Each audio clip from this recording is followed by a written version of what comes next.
Well, let's now take a quick look at some of the other stories making headlines at this hour.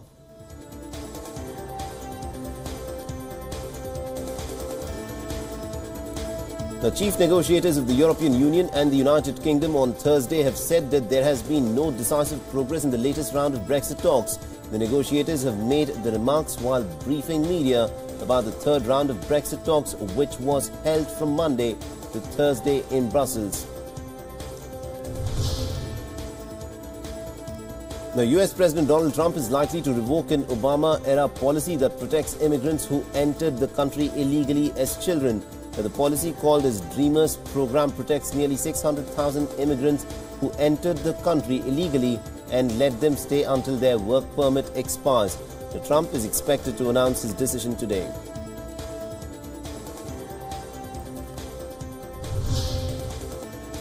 The Canadian Prime Minister Justin Trudeau has reassured workers in Quebec that a wave of asylum seekers and foreigners with temporary work permits would not take jobs away from the Canadians. Trudeau, speaking to the United Food and Commercial Workers in Montreal, outlined changes to immigration rules that would provide temporary foreign workers a path to permanent residency in the country.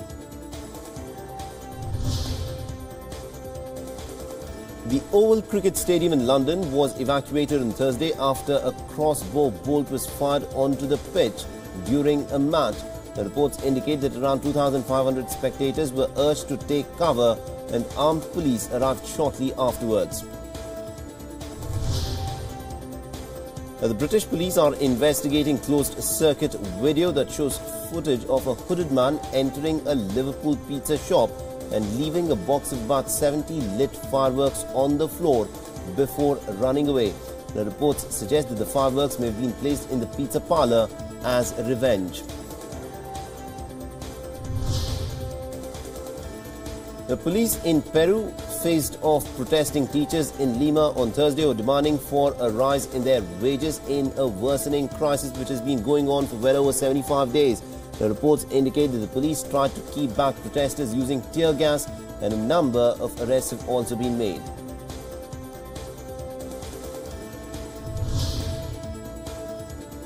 The US agency in charge of enforcing labor law filed a complaint against electric car maker Tesla over unfair labor practices.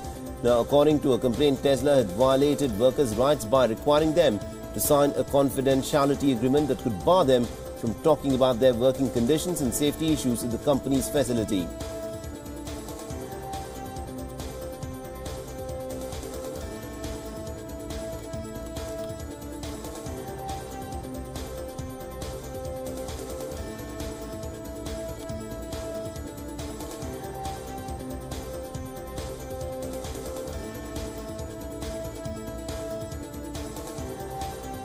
Now, vast underwater Roman ruins have been discovered off northeast Tunisia, confirming a theory that the city of Neapolis was partly submerged by the tsunami in the 4th century AD. Now, the underwater expedition has found streets, monuments and around 100 tanks used to produce fermented fish, based on conditions that was a favorite of ancient Rome.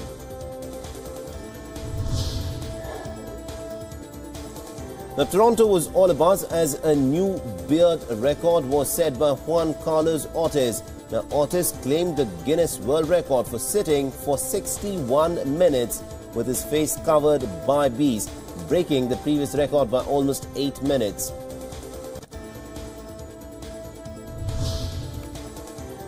The Prime Minister Narendra Modi will inaugurate the 2-day Rajaswa Gyan Sangam today, during which the central and the state tax officers will brainstorm on major issues. Now, the 2-day enclave will be held in the national capital and the focus of the discussion will be on GST as well as on unearthing black money. Now, a 3-day All India coordination meeting of the RSS and 40 organizations associated with it will be held in Mathura from today. Now, Amit Shah, Mohan Bhagwat and other top leaders will join the meet. The reports also indicate that plans are being finalized for the 2019 Assembly elections.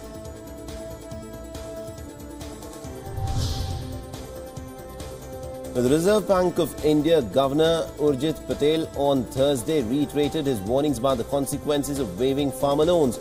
He said that this will lead to higher government spending and had an adverse impact on lenders.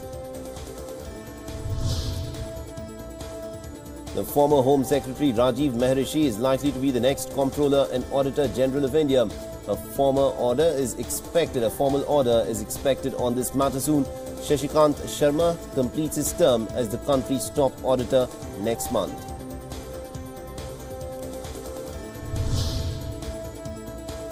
Well, to some entertainment news now. On September the 1st is officially Force Friday 2 for Star Wars fans.